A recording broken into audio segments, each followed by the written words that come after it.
5 minus 3 is equals to 2, ये तो सबको आता है। लेकिन अगर मैं इसे कुछ इस तरह लिखूं 5 प्लस माइनस 3, तब क्या होगा?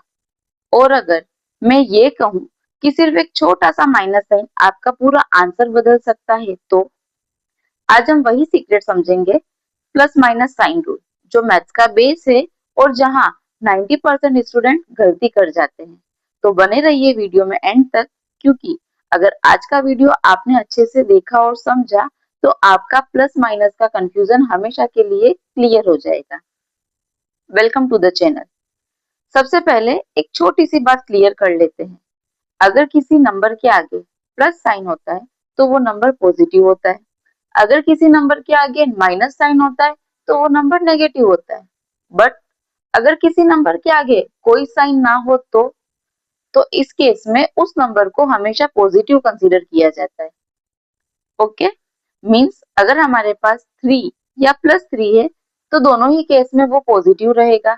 बट अगर 3 के आगे माइनस साइन है तो उस केस में वो नेगेटिव 3 हो जाएगा। अब गेम शुरू होता है साइन से। देखिए, अगर आपके पास कुछ पॉजिटिव और कुछ नेगेटिव नंबर्स हो तो उन नंबर्स को साथ में लाने की या उन्हें कैलकुलेट करने की क्या क्या सिचुएशन हो सकती है। जस्ट इमेजिन कि दो पॉजिटिव नंबर साथ हो सकते हैं या दो नेगेटिव नंबर साथ हो सकते हैं, या थर्ड केस कि एक पॉजिटिव और एक नेगेटिव नंबर साथ हो सकता है। राइट, इन नंबर्स को इजीली कैलकुलेट करने के लिए मैथ्स में एक बहुत सिंपल सा रूल है कि सेम साइन हो तो उन्हें ऐड कर दीजिए और अगर डिफरेंट साइन हो तो उन्हें सब्ट्रैक्ट कर दीजिए। बस यही हमें समझना है। तो सबसे पहले समझते हैं सेम साइन के कॉन्सेप्ट को।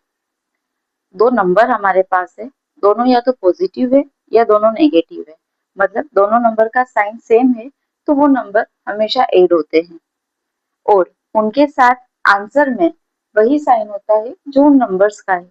फॉर एग्जाम्पल, अगर आपके पास दो नंबर है 5 और 3, दोनों पॉजिटिव है तो भी ऐड होंगे और आंसर भी पॉजिटिव रहेगा, +8। अगर हम साइन को रिवर्स कर दे, -5 -3, दोनों साइन सेम है इसीलिए नंबर ऐड हो जाएंगे और मिलेगा 8। बट क्योंकि दोनों नंबर नेगेटिव है इसीलिए यहाँ जो आंसर रहेगा वो रहेगा -8। ऐसा क्यों? क्योंकि दो पॉजिटिव नंबर ऐड हुए और दो नेगेटिव नंबर ऐड हुए, दोनों के बीच कुछ डिफरेंस तो रहेगा और इसीलिए इसे पॉजिटिव और नेगेटिव साइन के साथ रिप्रेजेंट किया जाता है। अब अगर हम समझे डिफरेंट साइन के कॉन्सेप्ट को, तो देखिए, अगर आपके पास कोई दो नंबर है जो एक पॉजिटिव है और एक नेगेटिव है, तब ऐसे दो नंबर्स को हमेशा सब्ट्रैक्ट किया जाता है और यहाँ साइन उस नंबर का रहता है जो नंबर बड़ा होता है। एग्जाम्पल से समझते हैं। 5 minus 3, 5 positive 3 negative. Okay, different sign है तो सब्ट्रैक्शन होगा और हमें मिलेगा कि 5 में से 3 माइनस किया तो मिला 2। अब यहाँ 5 बड़ा नंबर है और पॉजिटिव है इसीलिए हमारा फाइनल आंसर भी पॉजिटिव रहेगा। अब एक और एग्जांपल लेते हैं।